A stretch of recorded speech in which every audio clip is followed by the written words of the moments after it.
بسم الله الرحمن الرحيم والمرسلات عرفا فالعاصفات عصفا والناشرات نشرا فالفارقات فرقا فالملقيات ذكرا عذرا أو نذرا إنما توعدون لواقع فإذا النجوم طمست وإذا السماء فرجت وإذا الجبال نسفت وإذا الرسل أقتت لأي يوم أجلت ليوم الفصل وما أدراك ما يوم الفصل ويل يومئذ للمكذبين ألم نهلك الأولين ثم نتبعهم الآخرين كذلك نفعل بالمجرمين ويل يومئذ للمكذبين ألم نخلقكم من ماء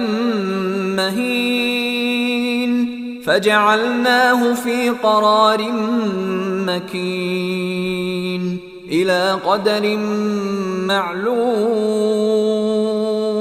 فقدرنا فنعم القادرون ويل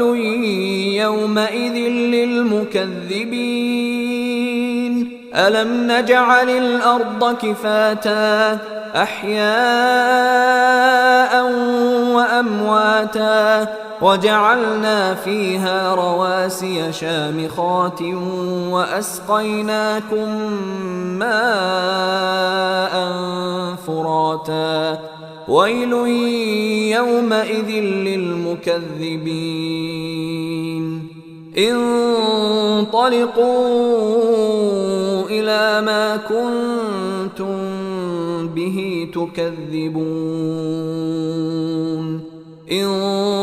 انطلقوا إلى ظل ذي 3 شعب لا ظليل ولا يغني من اللهب إنها ترمي بشرر كالقصر كأنه جمالة صفر ويل يومئذ للمكذبين هذا يوم لا ينطقون ولا يؤذن لهم فيعتذرون ويل يومئذ للمكذبين هذا يوم الفصل جمعناكم والأولين فإن كان لكم كيد فكيدون ويل يومئذ للمكذبين إن المتقين في ظلال وعيون وفواكه مما يشتهون كلوا واشربوا هنيئا بما كنتم تعملون إنا كذلك نجزي المحسنين ويل يومئذ للمكذبين كلوا وتمتعوا قليلا إنكم مجرمون ويل يومئذ للمكذبين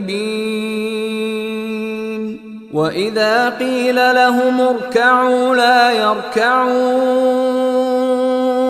ويل يومئذ للمكذبين فبأي حديث بعده يؤمنون